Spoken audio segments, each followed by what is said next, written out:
তোমরা কি জানো smoky flavour butter chicken without charcoal বানানো যায়? কারণ কাঠকয়লা এখনকার দিনে হঠাৎ করে পাওয়া তো যায় না।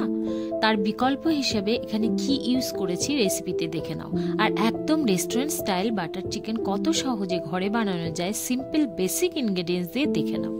রেসিপিটি বানিয়ে তোমরা ভুলে যাবে রেস্টুরেন্টে বাটার চিকেন। আমার মনে হয় ঘরে ফ্রেশ বানানো যে কোনো রেসিপি রেস্টুরেন্ট থেকে অনেক বেশি টেস্টি, ফ্রেশ আর হাইজেনিক। প্রথমে একটা বোলে লঙ্কা গুঁড়ো, জিরে গুঁড়ো, ধনে গুঁড়ো, নুন, গোলমরিচ গুঁড়ো আর হলুদ, যেটা আমি পরে দিয়েছি, তার সাথে দই আমি এখানে 1/4 কাপ ইউজ করেছি 1 কেজি চিকেনের জন্য।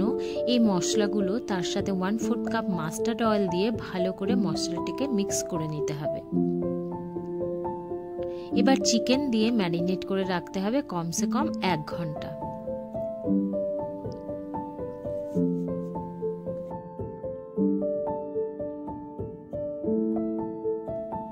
এবারে একটা প্যানে সামান্য তেল দিয়ে লবঙ্গ, বড় এলাচ, সাদা গোলমরিচ, তেজপাতা ফোড়ন দিয়ে 1 কাপ পেঁয়াজ লম্বা করে কাটা, রসুন, আদা মোটা করে কাটা, ড্রাই কাশ্মীরি লঙ্কা দিয়ে ভাজতে হবে সামান্য।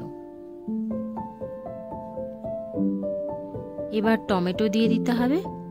এবারে দিতে হবে কাজু, আমন্ড, চারমগজ আর নুন হলুদ দিয়ে ভালো করে কুক করে নিতে হবে লো টু মিডিয়াম ফ্লেমে।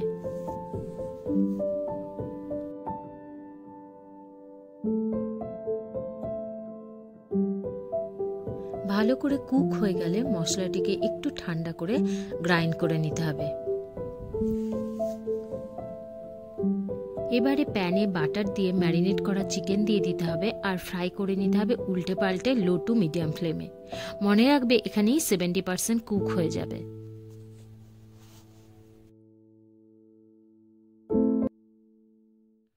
ফ্রাই হয়ে গেছে। এবারে স্মোকি ফ্লেভার দেওয়ার পালা।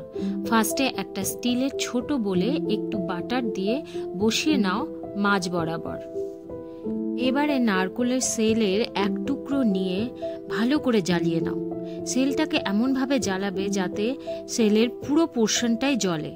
এবারে সেই স্টিলের বোলে দিয়ে ঢাকা দিয়ে দাও। দেখবে স্মোক বের হচ্ছে। যতক্ষণ স্মোক শেষ না হচ্ছে কভার খুলবে না। স্মোকি ফ্লেভার পুরো চিকেনে চলে এসছে। শেষে সাদা তেল আর বাটার দিয়ে জিরে গুঁড়ো, লঙ্কা গুঁড়ো, ধনে গুঁড়ো, হলুদ, নুন দিয়ে একটু ভেজে নিতে হবে। ফ্লেম একদম লো থাকবে। মশলাটিকে কষিয়ে ফ্লেম বন্ধ করে দাও। এবারে আমরা যে গ্রাইন্ড করে মশলা নিয়েছিলাম সেই মশলাটিকে দিয়ে দিতে হবে, কিন্তু ছেঁকে নাও, সাথে একটু জল দিয়ে দাও। এবার ফ্রাই চিকেনটিকে দিয়ে দাও। লো টু মিডিয়াম ফ্লেমে কুক করে নিতে হবে 8 থেকে 10 মিনিটের জন্য। শেষে নুন চেক করে নাও। মিষ্টি মিষ্টি খেতে চাইলে একটু চিনি অ্যাড করতে পারো। বাটার আর ধনেপাতা দিয়ে রান্নাটি শেষ করো। ট্রাই করো নান বা পরোটা বা রুমালি রুটির সাথে। কথা দিচ্ছি রেস্টুরেন্ট থেকে বেশি ভালো টেস্ট পাবে। রেসিপিটি ভালো লাগলে একটা লাইক করে দিও।